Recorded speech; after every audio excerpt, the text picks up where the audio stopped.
error. I'm not sure it's very high. That's the only thing. We could see the evaluation bar drop if he makes one slip, but he should be winning. And luckily, the white H-pawn is the colour. It does promote on the H8 square, a dark square, so it's the same colour as the bishop. OK, he didn't trap the knight. He didn't manage to win it, but he's 2 pawns up now, and the knight is so far away. Should be winning. What do we think? And this is the point. If the pawn was of the wrong color, David, Black could have sacrificed that knight for the f4 pawn and just get his king to the right square, and it would have ended in a draw. But now Aejun has to fight for this one. It is a winning position for Wesley. He still has to show a little bit of technique, but I believe that Wesley will do this. He will take this point home. Yeah, the problem is it's always going to be zugzwang. There's no fortress here because the black knight has to guard against 2 pawns, and knights can never lose time. They're the worst piece at losing time.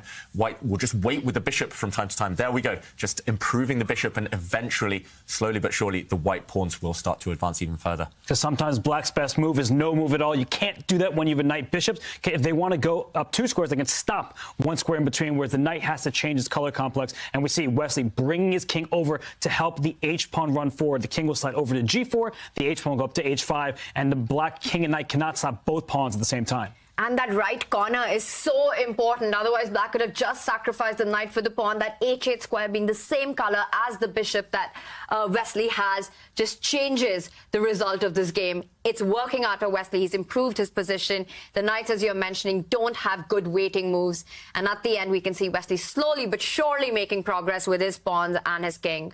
Yep, 2 are better than none, and those 2 white pawns both promote on dark squares, which is a bit of a bonus. But look at this black knight.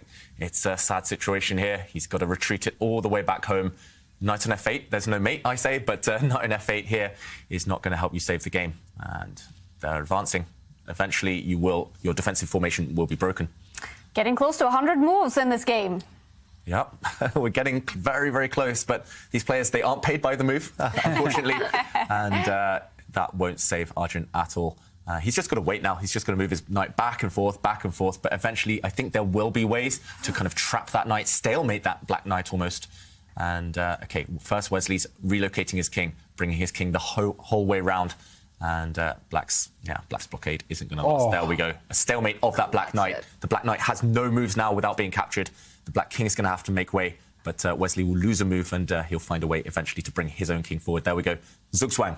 No good moves for Black. If you could pass, it would be a draw, but that's not possible in chess. Yeah. You move the king anywhere, the king steps forward, you take away all the squares, the knight will have to move somewhere now, and it either gets picked up for free or traded.